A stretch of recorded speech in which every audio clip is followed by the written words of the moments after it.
Bonjour mes chers amis, nous voici en séjour de préparation à Pessah et chacun se demande de quoi aura bien l'air ce Pessah. Avec un brin de crainte que ce soit peut-être Chas Shalom moins réussi que les années précédentes, peut-être même un peu tristouné. Et j'aimerais expliquer en ces quelques minutes en quoi ce Pessah sera Be'ezrat Hashem et de loin le plus réussi que vous n'avez jamais vécu depuis votre petite enfance. Toutes les années, nous nous sommes habitués à investir beaucoup de pensées sur le comment. Comment la soirée du Seder va avoir lieu? Qui va-t-on inviter? Que va-t-on cuisiner? Que va-t-on porter? Comment va-t-on habiller les enfants? Quel cadeau allons-nous acheter pour les enfants? Et le moment venu, lorsqu'une fois que nous sommes sur la table du Seder, là aussi, nos pensées sont prises et occupées à juste titre à rendre chacun à l'aise, réjouir chacun, se soucier que chacun ait la meilleure sensation possible. Ça se passe bien. D'autres, plus avancés, le soir du Seder, sont pris à être sûrs que chaque halakha, chaque loi du Seder est bien appliquée. Et entre ça et le brouhaha de la foule, c'est vrai, ce sont des grandes choses. Tous ces préparatifs-là sont des grandes choses. Ce décor-là sont des grandes choses. Mais au bout du compte, bien souvent, et presque toujours, il ne reste plus de place dans notre tête pour l'intériorité de la chose. Nous restons dans le décor. Nous restons dans l'extériorité du Seder. Hachem reste en dehors de nos pensées, en dehors de nos gestes. Nos sages disent que chaque juif, le soir du Seder, doit vivre la chose comme si maintenant, ce soir, Kadosh Baruch Hu le sort personnellement d'Égypte. Comme si lui-même ce soir Kadosh Baruch Hu le sort d'Égypte. Autrement dit, le soir du Seder, c'est un soir où un lien se tisse, où Kadosh Baruch Hu dit je te veux, c'est toi que je veux te sortir de là, je veux une histoire avec toi. Et ce lien-là, jusque-là, il nous est passé à côté. Cette année, Kadosh Baruch Hu veut, ça y est. Je veux pas que ça passe à côté. Le Noam Elimelech, rabbi de Lizensk, demande une question sur le verset Akadosh Baruch Hu Pasach al Bate Bnei Israël, duquel vient le nom de la fête Pessah, qui signifie sauter. Akadosh Baruch Hu, au nom du fait qu'Akadosh Baruch Hu a sauté les maisons des enfants d'Israël lorsqu'il a frappé les premiers-nés d'Égypte. Donc il y avait les maisons des Égyptiens et les maisons des Juifs. Et Akadosh Baruch Hu a sauté les maisons des Juifs pour frapper uniquement les premiers-nés égyptiens. Donc en français, nous disons aussi, il a sauté les maisons, pour faire entendre l'idée qu'il les a passées, n'a pas frappé les maisons. Pour autant, dans le verset, il n'est pas écrit qu'il a sauté les maisons des Juifs. Il est écrit Passar al Béné Israël. Il a sauté sur les maisons des Juifs. Demande le Noam Elimelech, c'est impropre. Puisque l'idée ici n'est pas de sauter sur, ce qui est une idée de surplace, mais c'est une idée de passer. Donc sauter les maisons, pas sur les maisons. Pourquoi donc le verset dit Passar al Bate Béné Israël? Dit le Noam Elimelech, Rabbi Noam Elimelech de Lijensk, le saint des saints, Kodesh Kodashim, grand maître de la Chassidoute.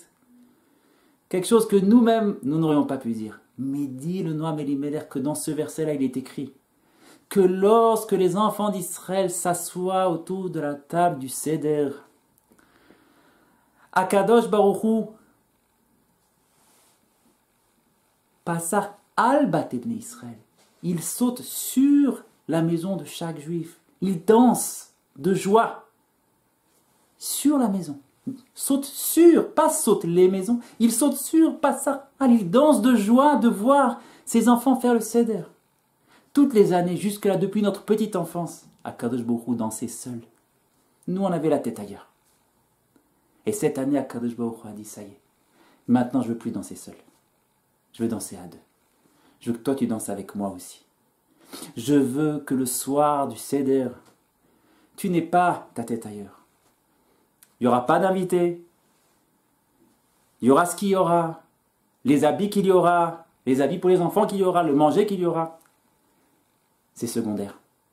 Maintenant, ce que je veux, c'est qu'on danse ensemble. Je veux que quand tu manges ta matzah, tu la manges avec moi.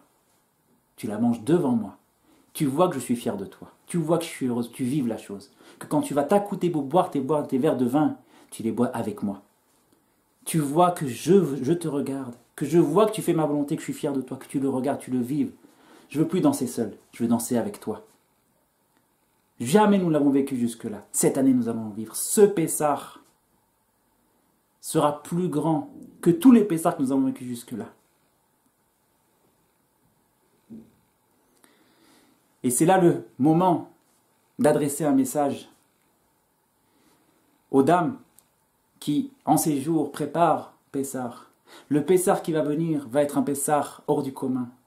Un Pessah beaucoup plus grand que tout ce que nous avons vécu. Or, le Baal Shem Tov dit que les préparatifs de la fête, de n'importe quelle mitzvah, ne sont pas moins grandes que la mitzvah elle-même. Pas moins. Autrement dit, autant que nous saisissons combien ce Pessah va être grand. Grand. Notre seul invité sera Hachem. Au même titre, les préparatifs de ces jours-là sont grandioses. Dit Rabbi Levi Yitzhak de Berditchev, rapporté dans le livre Mizekenecha et Bonan, à la page 79.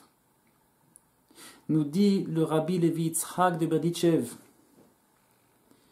nous savons que il y a dans la Gemara une discussion, est-ce que le monde a été créé en Nissan, donc ce mois-ci de Pessah, ou en Tishri? L'un c'est Rabbi Yoshua, l'autre c'est Rabbi Eliezer. En réalité, nous savons que dans l'intériorité des choses, les deux sont vrais. Le Elul, en en Tishri, à Rosh Hashanah, nous avons la mitzvah du shofar. Où se trouve le shofar?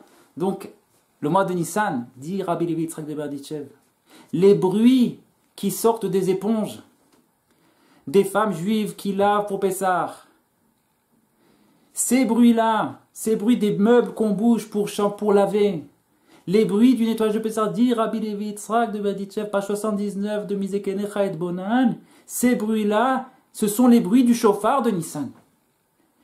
Chacun des bruits du nettoyage élève dans le ciel un ange, avocat, qui va prendre la défense du peuple d'Israël au même titre que les sonneries du shofar de Rosh Hashanah s'élèvent dans le ciel pour prendre la défense du peuple d'Israël et amener la miséricorde. La même chose font les nettoyages des femmes d'Israël et des hommes d'Israël qui en ces jours, bien sûr, aident à la maison puisque on est à la maison.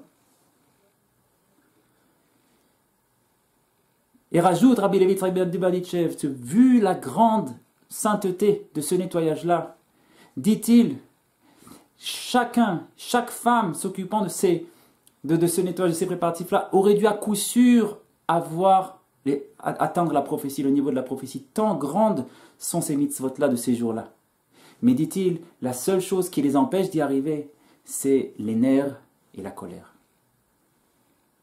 Et c'est la raison pour laquelle, cette fois-ci, cette année-là, nous allons mettre de côté les nerfs, mettre de côté la colère, et ne rentrer dans notre tête qu'une seule chose, qu'Hachem nous regarde, qu'Hachem est fier de nous, est fier de chaque coup d'éponge, que chaque coup d'éponge est une sonnerie du shofar de Rosh Hashanah, que chaque coup d'éponge amène la miséricorde sur le peuple d'Israël, change tout, fait passer à Kadosh Baruch Hu du Kiseh Hadin sur le trône de la miséricorde, que nous méritions de prendre avec nous ce message-là, ces mots-là, de les rentrer avec nous, de ne pas les laisser de côté.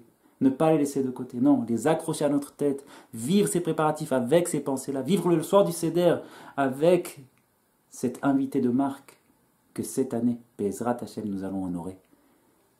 Bonne semaine, bon préparatif à tous. Shabbat Shalom.